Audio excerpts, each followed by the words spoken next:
नमस्कार, मैं हूं इंद्रमोह। दिल्ली बीजेपी के अध्यक्ष के पद से मनोज तिवारी को हटा दिया गया है और उनकी जगह आदेश गुप्ता को यह कमान दी गई।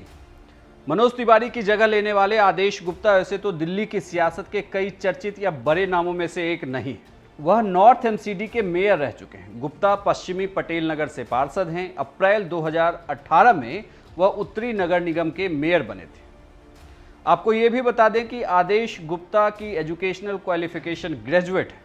आदेश गुप्ता ने 1991 में छत्रपति साहू जी महाराज यूनिवर्सिटी कानपुर से बीएससी की डिग्री हासिल की है। उनका अब तक का राजनीतिक सफर बेदाग रहा है। चुनाव आयोग को दिए उनके चुनावी हलफनामे के मुताबिक उनके खिलाफ एक भी आपराधिक केस अभी तक नहीं। उन्होंने अपने पेशे को ठेकेदारी बताया है। मूल रूप से यूपी के रहने वाले आदेश गुप्ता बीएससी करने के बाद नौकरी की तलाश में दिल्ली आए थे। काफ़ी तलाश के बाद जब नौकरी नहीं मिली तो वह ट्यूशन पढ़ाने लगे।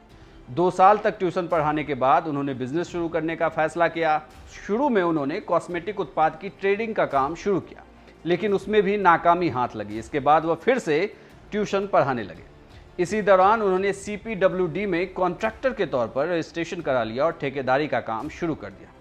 आपको ये भी बता दें कि आदेश गुप्ता का छात्र जीवन से ही बीजेपी की तरफ रुझान था। ठेकेदारी में जब उन्हें कामयाबी मिलती चली गई तो उन्होंने दिल्ली में एक अपना घर भी खरीदा और छात्र राजनीति में रुझान होने के कारण भारतीय जनता युवा मोर्चा में भी वो सक्रिय रहे। शुरू से ही बीजेपी में सक्रिय रहने के चलते 2017 में पटेल नगर से एमसीडी चुनाव का टिकट मिला और वह चुनाव जीत गए। बाद में वह नॉर्थ एमसीडी के मेयर भी बनाए गए और अब उन्हें दिल्ली बीजेपी की कमान दी गई है। मनोज तिवारी की जगह पर आदेश गुप्ता को दिल्ली बीजेपी की कमान दी गई है।